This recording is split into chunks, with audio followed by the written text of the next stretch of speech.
Sabi ko hindi na encash, ma-encash nga. World War II to. World War II ba yan? 1942. Ako po si Angelo Bernardo. Welcome sa Dekado Collectible Show, Season 2. Bili, benta, appraisal, kwentuhan at pasyal. Coins, paper money, vinyl records, collectibles, memorabilia at antiques. Di lang pang Pawn Stars at pang pickers, pang appraisals at auction services pa. Tara, kwentuhan tayo. Ito,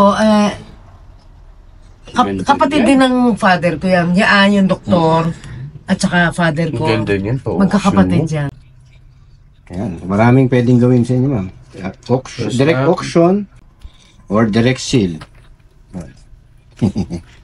Ito kasi, kapatid din ng father ko to, bali apat sila eh. Okay. Yung kanina, nakita mo yung Roma, yung may cheque, yung Jose, yung doktor, tapos father ko. Ito kapatid din niya. Ito, first class nila. Itong Dolores, ito. Itong Dolores, silang dalawa, nag-enroll sila sa sewing. Sa sewing. Sa may Quiapo. Oh, ito yung, ito. Nakaipid dyan eh. Ito nilagay ko lang yun. Makina singer. Oo, meron siyang meron siyang booklet. Ang father niya, ang asawa, si Josephine Bracken, namatay si Jose Rizal. Kaya ito anak ni Josephine Bracken, ito. Aking ninang sa confirmation, naabutan ko yan. Pero matanda na siya, nasa binitbit pa niya ako dun sa Okay. confirmation. Galing, Ninang ko siya. May mga pictures ako niyan. Tingnan mo yan. Kung walang kwento nung kamag-anak, Hindi mo wala malalaman eh. Oo. papi lang siya. To, kunyari, as collectors. Okay, 1918 yung date. Ganun. Mabibili siya dahil dun sa luma siya. Oo. Pero dahil may kwento ngayon, doon nagmamahal yung Ito yung doon nagmamahal yung item. Hindi na lang siya basta nanggaling sila sa Hong Kong, yung great uncle ko, yung Vicente, tsaka yung Josephine Bracken. Tumira sila dun sa house ng parents ko, ng grandparents ko. Kasama na nila to. Nakikita mo, father ko, hindi naman siya talaga nag-agent, kaya lang may kaibigan siya. Siguro, anyway. Ginawa siyang agent. Parang sub-agent. Lagi siyang, dati nagtataka kami, bakit ang father ko laging may sweepstake? Pagka kunyari may birthday, bibili siya ng sweepstake, ireregalo niya. Parang maganda yung nagtitinda ng sweepstakes. Oo, siguro nga. Hindi, pero, naano ko, yung palang isa sa mga closest friend niya ay may store. So, palagi siyang bumibili. Okay. So, kung imbis na bibili siya ng something else na regalo sa kaya birthday mo, bibili siya ng sweepstakes. Kasi pag nanalo ka nga naman, yun ang ireregalo niya. So, Galing. nagre-regalo. Kahit kami may mga sweepstakes kami, syempre hindi na namin tinago. Okay. Kung di ako nagkakamali, pre-war ito. Ang ganda, no? Napan lang natin ng date. Baka nasa likod. Late Ayun nga, pre-war nga. Commonwealth, 1935. Okay. Ito, nakikita ko sa clinic ng Okay, Ito, so ano to? naman tayong World War II na ano to, ang tao dito. Sa tita ko yan eh. Safe conduct pass ito ng World War II. Ano yan? Para makalabas ka, or makatravel ka. Resident certificate. Okay. Resident certificate. Kala ko safe, iba pala yan. Actually, kung wala kang safe conduct pass, ito yung ito yung proof mo na nakatira ka doon sa area na yun. Again, Marami pang kailangan niya. Kailangan mo tanggalin sa lalagyan. Naku, magastos din pala, no? Again, pwede naman tayong in-kind. Di ba, Arman? Pwede kayong hindi maglabas.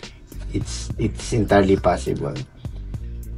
Sana pala dinala ko yung yung ma-appreciate niyo yung estampita ko. Hindi lahat may pero iba may In-explain nyo palang gandang-ganda na ako eh. May burda sa gilid. Tapos yung iba, black pa. 1800. Hindi siya, kasi kaya alam ko 1800. Gagawin ko ito, ma'am, yun ba ito sa akin? Yung 1800, sige, babalik ako, papakita ko sa inyo. I just want to show you and I want you to enjoy, yung, ganito, ganyan kakapal, meron ako. So, ito na yung mga cabinet po ito. Cabinet photo daw. Cabinet photo, yan. Tapos yung iba kasi, yung may letter sa great-grandparents ko. Great-grandparents ko. May letter. Kaya, nakalagay tiyo, ganun. So, alam ko, relative. Sabi ko, ibebenta ko ba ito kung mag-anak? Hindi ko naman kilala na, pero may mga, panay may ganyan. Real de Cavite. Alam mo, ito nga nag-renovate kami ng bahay, nawalan ako ng mga, yung mga nawala. Yan ang hirap pag nagre-renovate. Ito, tignan mo, parang American photo, Bakit baliktad yung Ha? Tingnan mo, baliktad yung flag ng Amerika.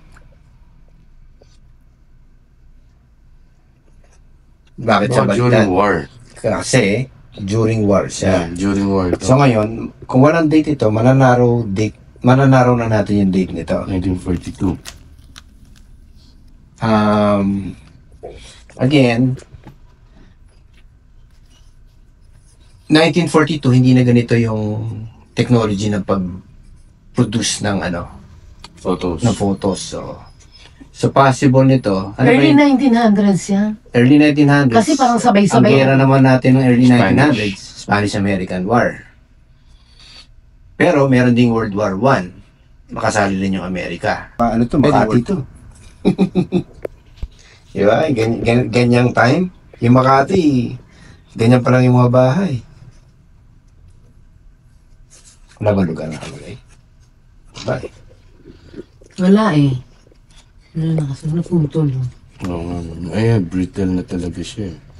Kaya nga niligay ko na sa ganito kasi.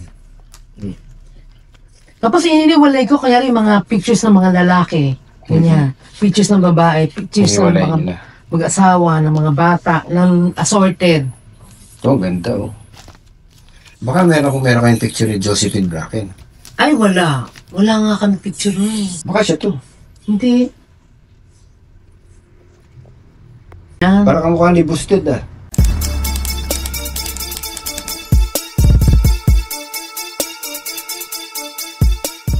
Marami kang ganito, ma'am. Madami. Ganito. Ganyan ka. Ano ko ng isa, ma'am? Ibigay ko sa'yo. Gusto ko lang kasi yung design nito. Ito yung Infinite Reserve ko. Yeah. Tsaka pa Yan, Si yung ano? picture niya. Hindi ba ito hindi nasisira Nasisira din po. Ay, Nasisira. actually, nasira na po siya. Oo. Pero Pero sa tagal buhay pa siya. Alam mo ba kung nasaan yan? Nasa lalagyan niya ng biskwit. Pero yung biskwit na nung sinauna, luma din. Hindi ko lang alam kung talagang biskwit, pero ganyan siya, na black, na lata. Na luma, kaya lang, ang hirap kung bubuksan mo ng bubuksan, kaya nilagay ko dito eh. Ayun. 19 ano yan? May nakita pa ako 1890 something. Kasi may sulat eh. Kung hindi mo malalaman. Ito yung parang 18 sa tingin. Americana. Kasi yung Treaty Americana. yung great grandfather ko galing ng Saragossa, Spain. Bumating dito, nag-marry. Bumalik ng Spain. Kaya siguro marami silang hindi, no? marami silang sulatan. Kasi bumalik yung great grandfather ko sa Spain. Sige. Anong gagawin natin dito, ma'am? Okay kayo sa kanya na hinigawin niya yan? Ito. Gagawin na ngayon? Teka muna. Yun, Kahit di nyo pabayaran, gusto ko makita nyo kung paano natapos. sigurado ka? Yes, ma'am. Gaya kami kay Ferno na Angelo. Re-receive na. Kahit siya kahit ako. Alam mo, you're gagawa doing ko it sa for kanya. your zone Yes, satisfaction. yeah, actually, Ano siya? Yung Nasa-challenge siya. yung excitement ko para gawin yun. Nasa-challenge siya na gawin. Tapos afternoon, na? Balik dito, pa-auction na natin.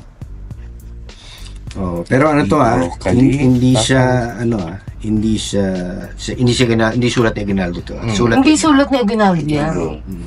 Yung signature niya nandito, iba. ito rin. Pero ano, decision niya yung paano. Okay. Sige. Kaya ma'am. Mukha naman kayong trustworthy. Ayaw po. Hindi kami lalabas sa TV, ma'am. At saka, hindi namin sisirain ito. So, you want to... Yan, kung okay sa inyo, ma'am, gagawin na niya. Free of charge, no? Talaga? Ano bang... Hindi, ito nga yung gusto mo, di ba? Yes, I want this. Gusto ko lang magkaroon ng copy nito kasi 3 naman eh. Ito, lilibre ko to. I'll get this. Siguro this cost Siyempre, bigyan nyo rin ako nito. 3.5. Teka muna, hindi pa ako nagpapaalam sa mga kapatidan ko, no? Actually, in-arrange ko na to, nilagay ko na sa table, sabi ko, tingnan nyo na, teka lang, hanggang ngayon di pa nila tinitingnan. Kaya gusto ko before I dispose anything, tingnan lang nila. Sa kanila naman, okay naman ano na, kaya lang, sabi ko, sabi niya, intahin mo, titingnan namin yan. Tagal-tagal na sabagay, hindi pa rin ako tapos. Hindi pa rin ako tapos. Actually, may mga maliliit pa eh. May mga ano pa ako, may mga... Pa kayong naayos, hindi na masyado pero kung hindi namin na ipamigay yung mga ano, baka lifetime, pareho na ako, sali na ako sa inyo. Kasi ito, ganyang karami eh. Punong-puno eh. Pag ganun, i-imbitahin nyo na kami sa inyo. Mabuti pa nga. Pumunta doon. Hindi naman ganun karami na, pero hindi ko lang naayos pa. Okay. Sige. At saka yung coins. Didesisyonan ko, let me just go home and mauna muna yung coin. Sure, ma'am. Sige. Basta ipagsama-sama na lang muna. Pagsama-sama natin. Yan. At So, kung may time ka ulit for me and I can come, I can show you. Para lang alam nyo what I have. So and ito, I gusto niyo bang bigyan ko kayo ng quote? For paano mo for makakuha to? Isa-isa o? Well, ano yan eh. Siyempre, kukonsulta rin ako sa... Yung mga paper, alam ko na. Yung mga photos, alam ko na. Pero since meron pa yung stamps, ikukonsulta ko rin sa stamps. Yung mga stamps. So paano kailan mo picturean? Pagsasamahin namin yung namin. Anyway, naka-video na. Yung video ko kanina. So, pwedeng mong pa-review. At saka yung stamps, meron pa akong few... Tapos, pag ready na kayo, yan, nagkasundo na tayo sa pricing, ito na naman titingnan talaga in earnest. Yung titingnan na yung condition, titingnan na kami punit, titingnan yung quantity, yan. Ito lang, para lang may general idea, magkukode.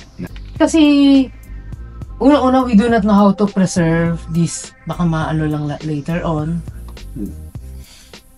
Sa akin lang, don't worry about the cost. Napapag-usapan yan.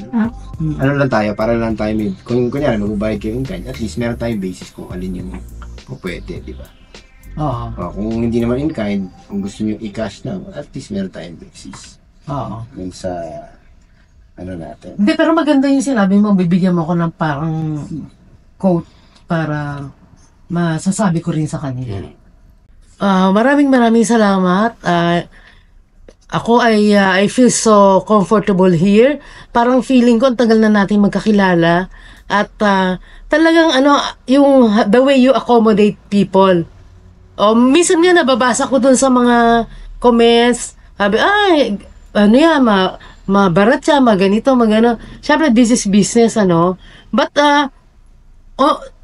on top of everything, is how you really relate with your customers or parang tinrate mo kami, ako parang tinrate mo akong kaibigan na eh. Hindi pa nga, ngayon lang, few times lang tayo nag-meet at I feel so good and I feel na I can put everything in your hands kasi parang yung trust na na-develop at sobrang salamat.